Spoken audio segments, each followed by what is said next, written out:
Hey everyone, how are you all? I hope you are doing really well. और आज मैं आ चुकी हूँ आपके क्लास 11th के साइकोलॉजी के chapter 1 that is what is psychology का पार्ट 3 लेकर। तो चलो जल्दी से शुरू करते हैं पढ़ाई करना। तो आज हम ये सीखेंगे कि व्हाट इज साइकोलॉजी और उसकी स्टडी के बारे में सीखेंगे। ठीक है, तो सुनो, किसी भी नॉलेज के डिसिप्लिन को डिफाइन करना बहुत ही ज्यादा मुश्किल होता है। अब आप कहोगे कि नॉलेज का डिसिप्लिन क्या होता है? नॉलेज का डिसिप्लिन का मतलब है कोई भी एरिया ऑफ स्टडी या फिर कोई सब्जेक्ट। ठीक है, तो ऐसा क्यों होता है कि किसी भी नॉलेज के डिसिप्लिन को डिफाइन करना इतना मुश्किल आखिर होता क्यों है? क्योंकि वो हमेशा इवॉल्व होता रहता है। नॉलेज का डिसिप्लिन हमेशा इवॉल्व होते रहता है, बदलते रहता है, इसीलिए क्योंकि उसमें नई नई चीजें ऐड होती जाती हैं, इसीलिए। ओके, दूसरी चीज, क्योंकि उसमें बहुत सारी चीजें होती हैं, इसीलिए एक सिंगल डेफिनेशन में ये सारी चीजें हम मेंशन ही नहीं कर पाएंगे।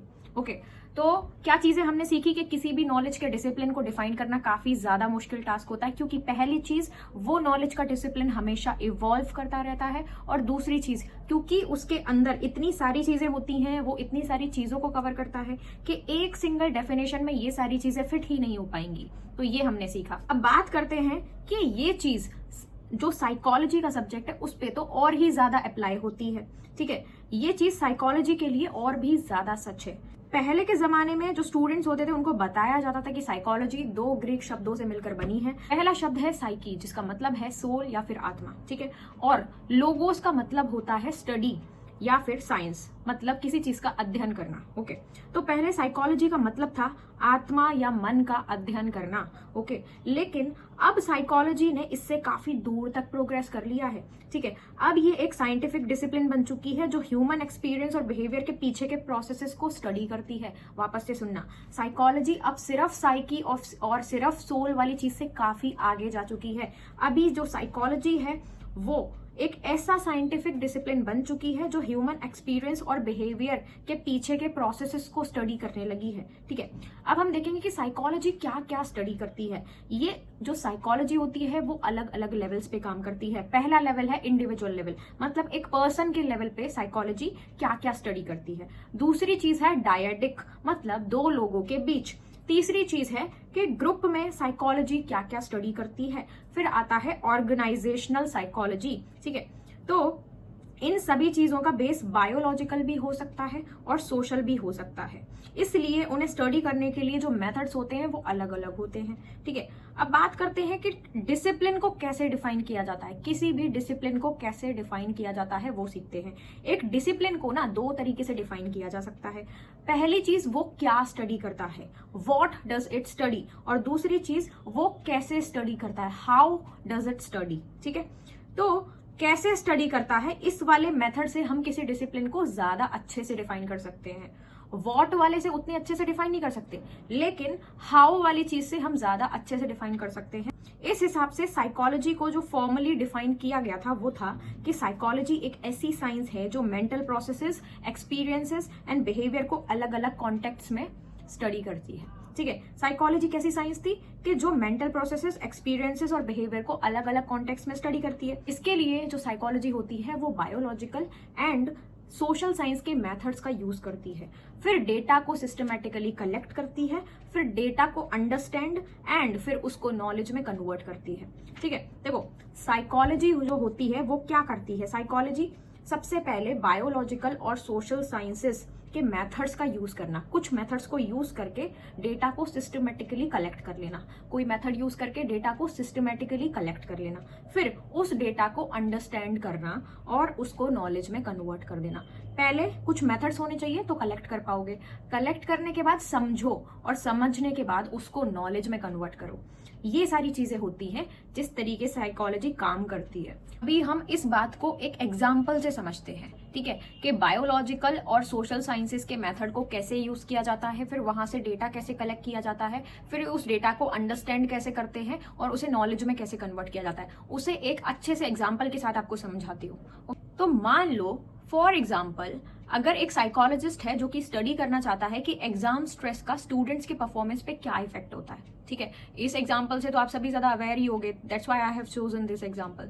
तो अगर एक साइकोलॉजिस्ट को स्टडी करना है कि एग्जाम के स्ट्रेस का स्टूडेंट्स के परफॉर्मेंस पे क्या इफेक्ट होगा, तो फिर सबसे पहले बायोलॉजिकल मेथड में क्या होगा, वो साइकोलॉजिस्ट स्टूडेंट्स के हार्ट रेट या कॉर्टिसोल जो कि एक स्ट्रेस हार्मोन होता है उसको मेजर करेगा, ठीक है। फिर सोशल मेथड में क्या आएगा, वो स्टूडेंट से इंटरव्यू लेगा या क्वेश्चनेयर फिल करवाएगा स्ट्रेस के बारे में, ठीक है। फिर वो डेटा को सिस्टमेटिकली कलेक्ट करेगा, जैसे कि 50 स्टूडेंट्स के स्कोर्स और स्ट्रेस के लेवल्स, ठीक है। उस डेटा को एनालाइज करके वो साइकोलॉजिस्ट ये समझेगा कि ज्यादा स्ट्रेस होने पर परफॉर्मेंस गिरती है और इससे साइकोलॉजिकल नॉलेज बना लेगा, ठीक है, और वहां से कुछ कंक्लूजन भी ड्रॉ हो जाएगा, ठीक है। उससे उसको समझ आएगा कि एक्चुअल में हो क्या रहा है एग्जाम के टाइम पे स्ट्रेस के अंडर। तो this is a very good example, क्योंकि यहाँ पे सबसे पहले हार्ट रेट या फिर कॉर्टिसोल जो है स्ट्रेस हार्मोन है उसका मेजर किया गया, that is a biological method. दूसरी चीज जो सोशल मेथड में आती है that is interview low person का या फिर उससे क्वेश्चनेयर फिल करवाओ, देन उस डेटा को सिस्टमेटिकली कलेक्ट करो, ठीक है, जैसे कि जो स्कोर्स वगैरह हैं वो, ठीक है, स्कोर्स और स्ट्रेस लेवल्स जो है वो प्रॉपर तरीके से मेजर करो। उस डेटा को यूज करके एक कंक्लूजन ड्रॉ करो कि ज्यादा स्ट्रेस होने पर परफॉर्मेंस गिरती है। तो ये एक तरीके का साइकोलॉजिकल नॉलेज हो गया। I hope you understood this one. So now अभी हम देखेंगे what are the 3 important terms, the main terms related to psychology. सबसे पहला टर्म है दैट इज मेंटल प्रोसेसेस, ठीक है। जब हम कहते हैं कि एक्सपीरियंसेस पर्सन के अंदर होते हैं तो इसका मतलब ये होता है अवेयरनेस या कॉन्शियसनेस का स्टेट। जैसे हम सोच रहे हैं या प्रॉब्लम सॉल्व कर रहे हैं या कुछ याद करने की कोशिश कर रहे हैं, ठीक है, ये मेंटल प्रोसेसेस ब्रेन एक्टिविटी में भी रिफ्लेक्ट होती हैं। एग्जांपल, जब हम मैथ्स का प्रॉब्लम सॉल्व करते हैं तो ब्रेन के कुछ पार्ट्स एक्टिव होते हैं जो ब्रेन इमेजिंग टेक्निक्स से दिखते हैं, ठीक है।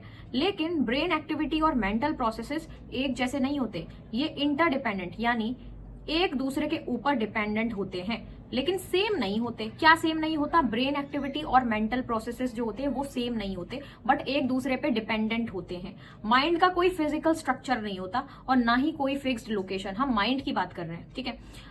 माइंड तब बनता है जब हम दुनिया के साथ इंटरेक्ट करते हैं और वो एक्सपीरियंसेस सिस्टम के फॉर्म में ऑर्गेनाइज हो जाते हैं। ब्रेन क्लूज देता है कि माइंड कैसे काम करता है, लेकिन सिर्फ ब्रेन एक्टिविटी ही सब कुछ नहीं होती। जब हम सो रहे होते हैं तब भी कुछ मेंटल एक्टिविटीज चालू होती हैं। हम सपने देखते हैं, कुछ सुन भी सकते हैं, जैसे कोई नॉक करे। कुछ साइकोलॉजिस्ट कहते हैं कि हम नींद में भी सीख सकते हैं या याद रख सकते हैं, जैसे कि remembering, learning, knowing, perceiving, feeling. ये सब मेंटल प्रोसेसेस साइकोलॉजिस्ट स्टडी करते हैं। दूसरा टर्म है एक्सपीरियंस। पहला टर्म जो था दैट वाज मेंटल प्रोसेसेस। अब हम दूसरे टर्म के ऊपर आ गए, that is experience. Experiences are always subjective. हम किसी और का जो एक्सपीरियंस है उसको डायरेक्टली नहीं देख सकते। सिर्फ जिसने वो चीज एक्सपीरियंस की है वही उसके लिए अवेयर हो सकता है। एक्सपीरियंस हमारी कॉन्शियसनेस से जुड़ा होता है, ठीक है। साइकोलॉजिस्ट इन एक्सपीरियंसेस को स्टडी करते हैं, जैसे टर्मिनली इल पेशेंट का पेन, बिरीवमेंट का साइकोलॉजिकल पेन। बिरीवमेंट मतलब होता है शोक। पॉजिटिव एक्सपीरियंसेस जैसे लव या रोमांटिक मोमेंट्स। कुछ स्पेशल एक्सपीरियंसेस भी होते हैं, जैसे कि एक योगी जब मेडिटेशन करता है और डिफरेंट कॉन्शियसनेस स्टेट्स में जाता है, ठीक है, this is a special experience. फिर ड्रग एडिक्ट जब हाई फील करता है, ठीक है, तो ये भी क्या है, एक स्पेशल एक्सपीरियंस है। लेकिन ये बात याद रखना कि ड्रग्स ना हार्मफुल होते हैं। तो यहाँ पे ये पढ़ने के बाद कि ये कुछ स्पेशल एक्सपीरियंसेस होते हैं जो ड्रग्स लेने के बाद होते हैं, तो इससे इस चीज के लिए मोटिवेट नहीं हो जाना कि जाके ड्रग्स कंज्यूम कर रहे हैं लोगों। एक एग्जाम्पल और दे रखा है, अगर आप गर्मी के दिन क्राउडेड बस में ट्रैवल कर रहे हैं, तो अगर आप पिकनिक पे जा रहे हैं दोस्तों के साथ तो उतना डिस्कम्फर्ट नहीं फील होता। मतलब एक्सपीरियंस समझने के लिए कॉम्प्लेक्स कंडीशंस को एनालाइज करना पड़ता है। वही अगर आप ऐसे नॉर्मली ट्रैफिक में फंस जाए तो आपको इतना गुस्सा आएगा, वहीं अगर आप पिकनिक पे जा रहे हो और दोस्त साथ हो तो आपको इतना अनकंफर्टेबल फील नहीं होता। तो मतलब ये है कि जो एक्सपीरियंसेस हैं उनको समझने के लिए कॉम्प्लेक्स कंडीशंस को एनालाइज करना पड़ता है, तब पता चलता है कि एक्सपीरियंसेस के अंदर क्या क्या डीप चीजें हैं जो अभी तक हमें नहीं पता है, ठीक है। फिर तीसरा टर्म है बिहेवियर। बिहेवियर का मतलब होता है रिस्पॉन्स या रिएक्शन, या कोई एक्टिविटी जो हम करते हैं। एग्जाम्पल, कोई चीज आप पर फेंकी जाए तो आपकी आंखें ब्लिंक करेंगी। फॉर एग्जाम्पल, आंखों की तरफ ऐसे कोई फेंके तो ब्लिंक करेगी ना आंखें, ठीक है। This is a simple reflex. Exam के वक्त हार्ट पाउंडिंग फील होती है, किसी मूवी को देखने का डिसीजन लेना, ठीक है। ये सारे एग्जाम्पल्स हैं। बिहेवियर सिंपल या कॉम्प्लेक्स, शॉर्ट या लॉन्ग टर्म हो सकता है। बात करते हैं टाइप्स ऑफ बिहेवियर की। पहला टाइप है ओवर्ट। ओवर्ट मतलब जो दिखता है, जैसे किसी ने चिल्लाया, कोई भागा या कोई हंसा, ठीक है, दैट इज ओवर्ट, जो दिखता है, ठीक है। फिर बात करते हैं कोवर्ट या कवर्ट, ठीक है, दैट इज जो अंदर होता है, जैसे चेस खेलते वक्त हैंड मसल्स का ट्विच होना, ठीक है। फिर हर बिहेवियर किसी स्टिमुलस एक्सटर्नल या फिर इंटरनल से ट्रिगर होता है, ठीक है। These were the types of behaviour. पहला था ओवर्ट, दूसरा था कोवर्ट या कवर्ट, और जो तीसरा था उसमें स्टिमुलस की बात की गई थी कि जो भी बिहेवियर होता है वो किसी स्टिमुलस से ट्रिगर होता है, या तो वो स्टिमुलस एक्सटर्नल हो सकता है या फिर वो स्टिमुलस इंटरनल हो सकता है। अब और एग्जाम्पल्स देखते हैं। आप टाइगर को देखकर भाग गए, that is a external stimulus, या आपने सिर्फ टाइगर के बारे में सोचा और भाग गए, दैट इज इंटरनल स्टिमुलस। कुछ साइकोलॉजिस्ट जो होते हैं वो बिहेवियर को स्टिमुलस को रिप्रेजेंट करते हैं एस से, और रिस्पॉन्स को कैसे रिप्रेजेंट करते हैं आर से, ठीक है। तो कुछ साइकोलॉजिस्ट बिहेवियर को एस और रिस्पॉन्स को आर के रिलेशन के रूप में स्टडी करते हैं, मतलब S to R relation study करते हैं, दोनों इंटरनल या एक्सटर्नल हो सकते हैं, ठीक है। ये था साइकोलॉजी का बेसिक इंट्रोडक्शन, जिसमें हमने जाना साइकोलॉजी क्या है, क्या स्टडी करती है, कैसे स्टडी करती है, और 3 main aspects. In case you are having any doubt, you are most welcome to ask that in the comment section. और अगर कोई चीज में प्रॉब्लम आए तो एक बार वीडियो को वापस से जाके देखना। Still if you have any doubt, you are most welcome in the comment section. Till then take care, bye bye.